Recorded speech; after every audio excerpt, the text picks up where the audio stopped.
I tried to join my husband's family game night. My sister-in-law looked me in the eye and said, "You're not family." They laughed as I walked away.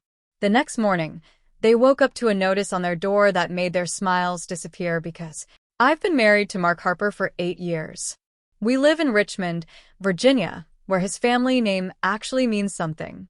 They've got that Southern legacy pride, the kind passed down like china and old furniture. From the outside, they look like the perfect Christian family, clean-cut, well-mannered, polite. But the truth is, they're cold underneath. They never had to say it out loud. I knew early on they didn't think I measured up. I met Mark when I was 29, working at a bank. He was charming, stable, and seemed like the one man in my age group who wasn't still acting like a college frat boy. He worked in IT, came from a good family, and didn't mind that I had student debt and no inheritance. He said he loved how real I was. We dated for a year before he proposed, and I was thrilled. His family wasn't.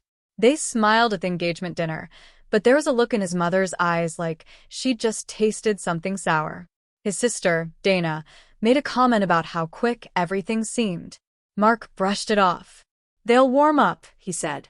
"They're just protective." I believed him. I tried harder. Every gathering, every event, I brought gifts, asked questions, stayed respectful. I showed up with dishes, volunteered to help clean up, even laughed at his dad's awful jokes. But I could feel the wall. I was on the outside of something I was supposed to be part of. And no matter how much I gave, they never gave back. Mark's mom would call me sweet, with that smile that said the opposite.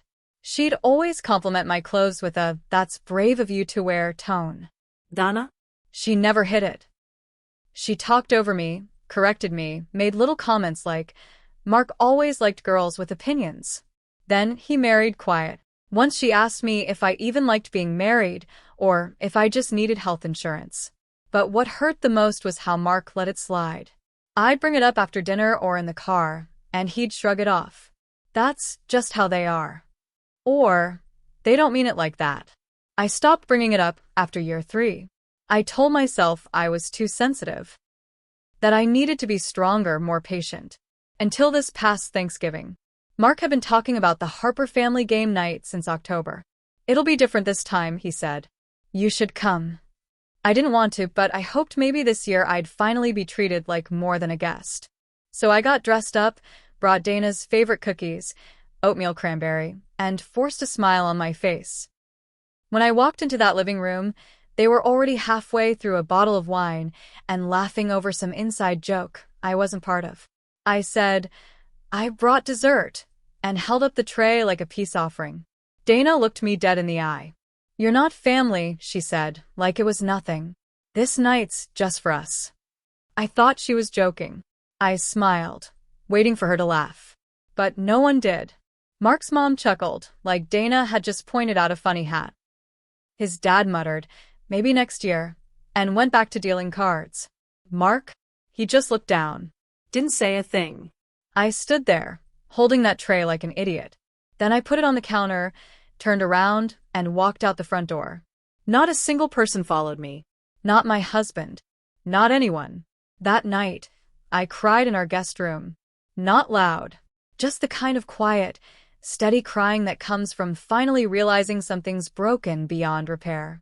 I locked the door. I didn't care if it hurt Mark's feelings. He didn't care about mine. But what they didn't know, what none of them knew, was that I'd been documenting everything for months. Every comment. Every dismissive remark. Every time Mark didn't defend me. Every text, every voicemail, every lie. Because I'd already started preparing my exit before that game night. That night didn't break me.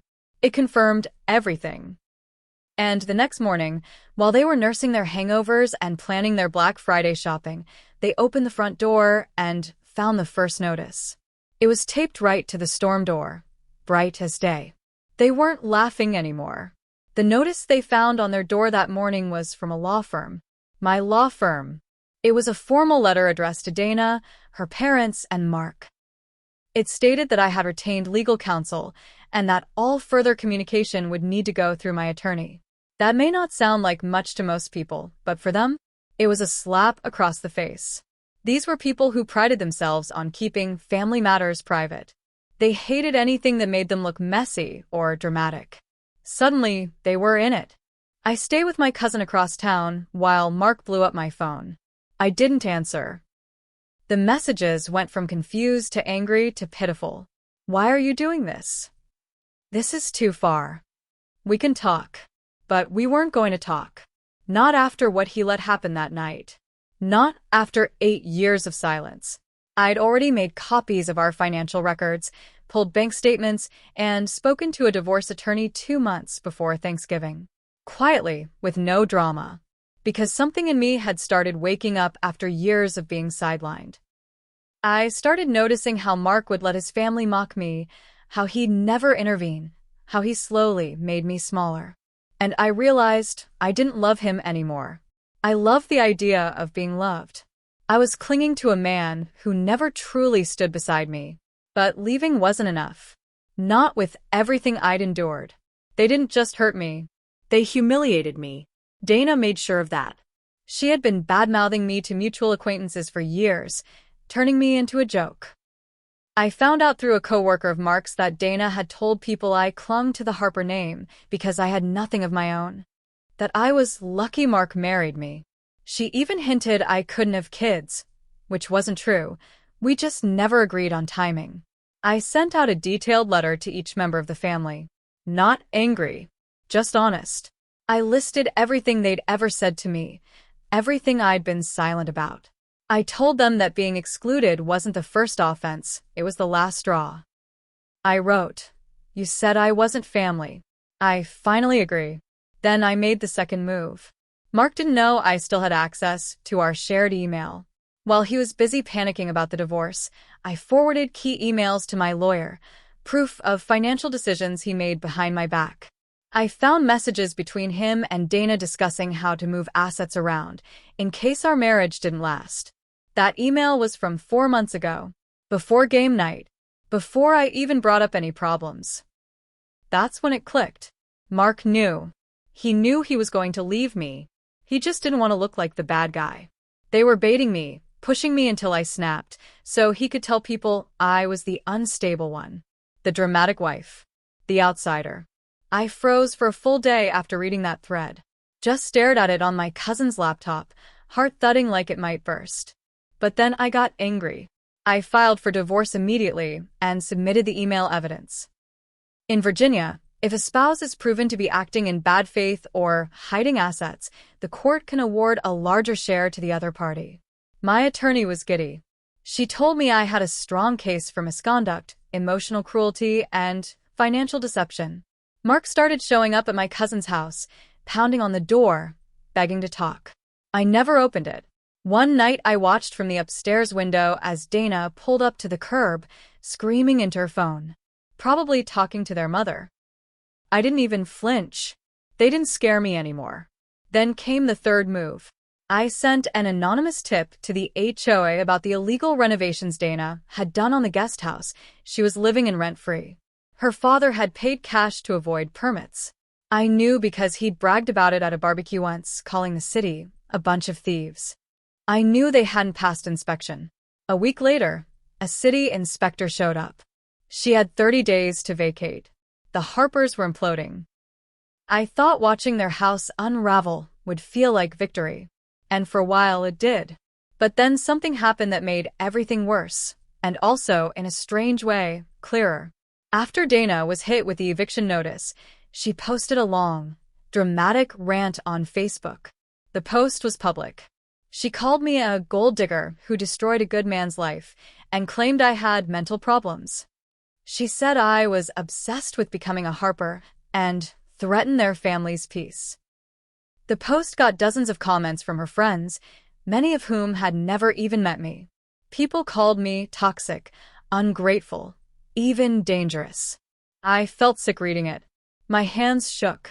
I hadn't even responded publicly to anything, not a single post. I kept it all behind the scenes, private and legal. But that Facebook post made it real. She wanted to ruin my reputation. She wanted to paint herself and Mark as victims. And she had help, because then I found out about the affair. It wasn't with a stranger. It wasn't even someone new. It was Angela, Dana's best friend, who used to come to family dinners. She always hugged Mark too long, always complimented his shirts. I'd noticed it, but I never thought she was bold or cruel enough to actually do it. But Mark had slipped. He forgot to log out of an old shared iCloud account we used for grocery lists. I hadn't touched it in months, but something told me to check. There it was. Screenshots. Voice memos. Photos. Angela in our bed. Angela in my sweater. Angela writing, "She doesn't deserve you." I wanted to throw the phone across the room, but I didn't. I took a screenshot. Then another. Then another. They'd been together for over a year. He started sleeping with her while I was planning our anniversary trip to Asheville. Now I understood. Dana hated me not because I wasn't family, but because she knew. They all did. The game night exclusion wasn't just cruel, it was coordinated. They were already treating me like I didn't exist because in their minds I was already gone. I updated my attorney and filed for an additional claim under adultery. That, combined with the financial deceit, meant I could take not just half, but most. And then came the twist they never saw coming. My cousin, the one I was staying with, her husband works in city planning, the same department that handled Dana's zoning complaint. When he heard the name Harper, he connected the dots. Turns out, the Harpers had multiple code violations not just on the guest house, but on their main property too. An illegal deck, an unregistered garage addition, a tax discrepancy on square footage.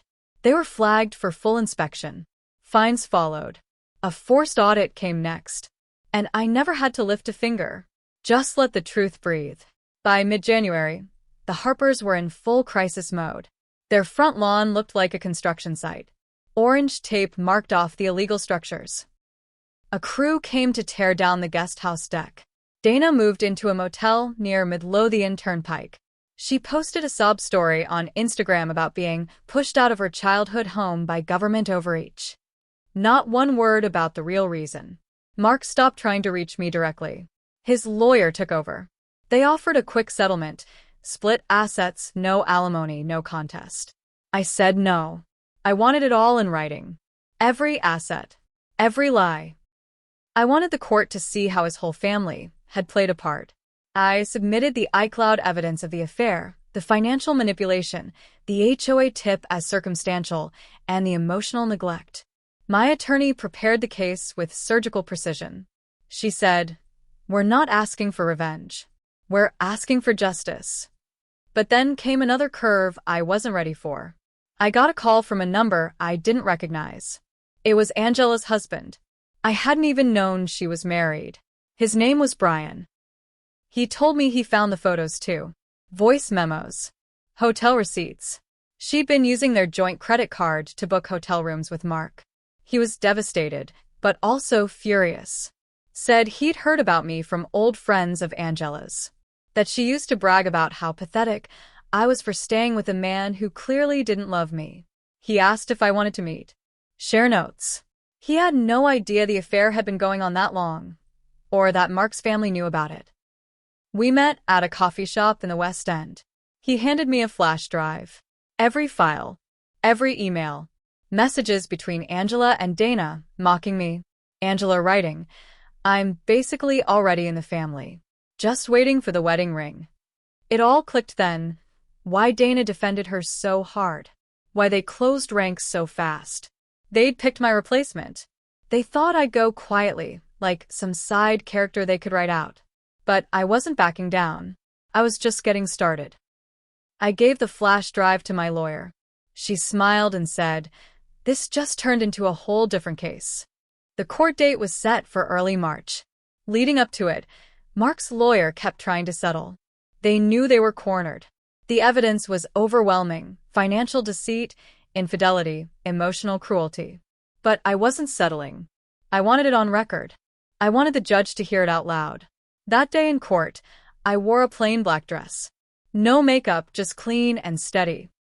Mark looked like a man unraveling. His suit hung off him. He wouldn't look at me. I gave my statement. I read every cruel message, every lie, every instance where he sat silent while his family humiliated me. I didn't cry.